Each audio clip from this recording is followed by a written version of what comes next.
আসসালামু আলাইকুম।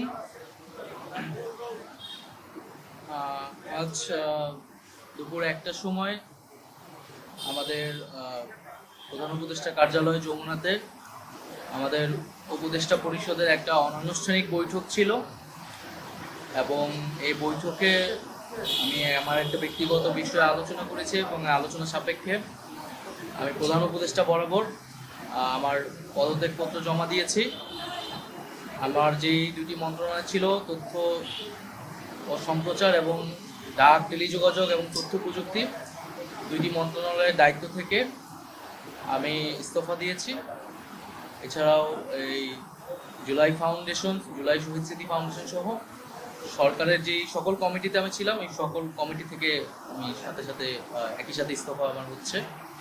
তো মূলত একটি গণ অভ্যুত্থানের প্রেক্ষিতে 8ই আগস্ট আমরা গণ অভ্যুত্থানের প্রতিনিধি হিসেবে প্রথমে 2 জন এবং পরবর্তীতে আরও 3 জন অন্তর্বর্তী সরকারে দায়িত্ব নেই অন্যান্য উপদেষ্টাবৃন্দের সাথে। তখন দেশের জাতীয় নিরাপত্তা এবং গণ অভ্যুত্থানের আকাঙ্ক্ষা বাস্তবায়নের লক্ষ্যে আমাদের সেই সময় দায়িত্ব গ্রহণ করাটা আমাদের কাছে মনে হয়েছিল যৌক্তিক।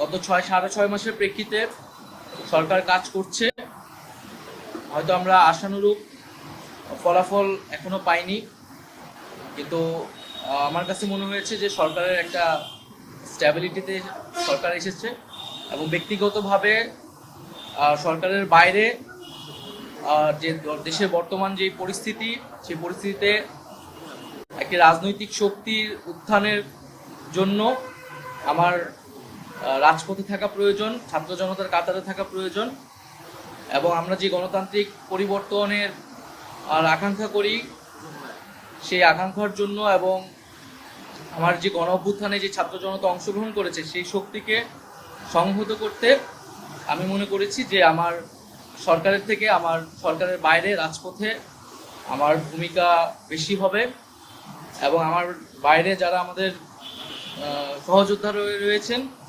তারাও এটি চান এবং সেই প্রেক্ষিতে আমি মূলত আজকে পদত্যাগপত্র জমা দিয়েছি। তো গত 6 মাসে আমি আমার জায়গা থেকে চেষ্টা করেছি কাজ করে যাওয়ার। 2টি মন্ত্রণালয়ের বাইরেও অনেক অতিরিক্ত দায়িত্ব আমাদের পালন করতে হয়েছে।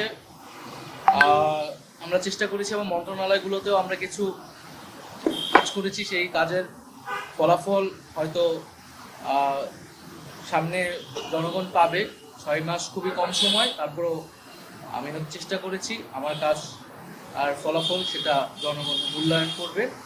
তো আজকে থেকে মূলত আমি সরকারের আর কোনো দায়িত্বে নেই, এটি মূলত বলার জন্য আপনাদেরকে আজকে আমরা 3টা কোশ্চেন নিব।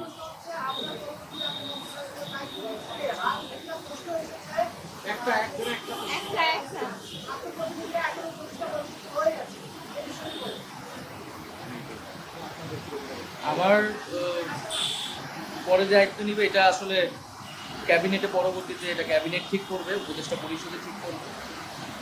আর আমি আমার জায়গা থেকে মনে করেছি আমার বাইরের প্রয়োজন, বাট এখনও আমাদের গণ অভ্যুত্থানের আকাঙ্ক্ষা তো বাস্তবায়িত হয়নি। বিচার এবং সংস্কারের যে প্রতিশ্রুতি নিয়ে এই সরকার গঠিত হয়েছিল, ছাত্ররা এসেছিল, সেই প্রতিশ্রুতি পূরণে অন্য যে 2 জন রয়েছে তারা মনে করছে তাদের সরকারে এখনও দায়িত্ব রয়েছে, তারা এখনও সরকারে থেকেই জনগণকে সার্ভ করবে। তারা যদি রাজনীতি করার প্রয়োজন বোধ করে তারা তখন হয়তো সরকার ছেড়ে দেবে।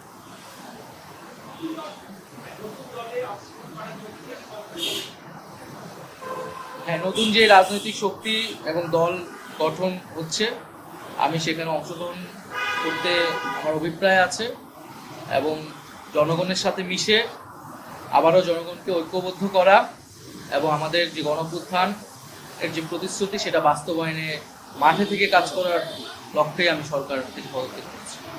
লাস্ট কোশ্চেন তাজওয়ার,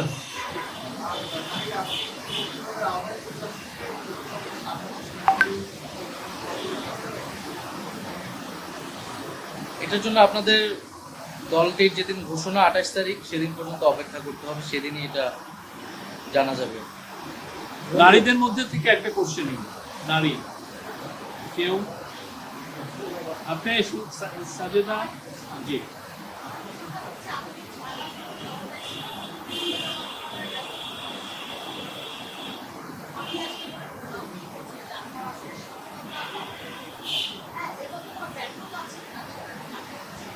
না, আমাদের তো অনেক সীমাবদ্ধতা ছিলই। আমরা সেই সীমাবদ্ধতাগুলো কাটানোর চেষ্টা করেছি সবসময়, এবং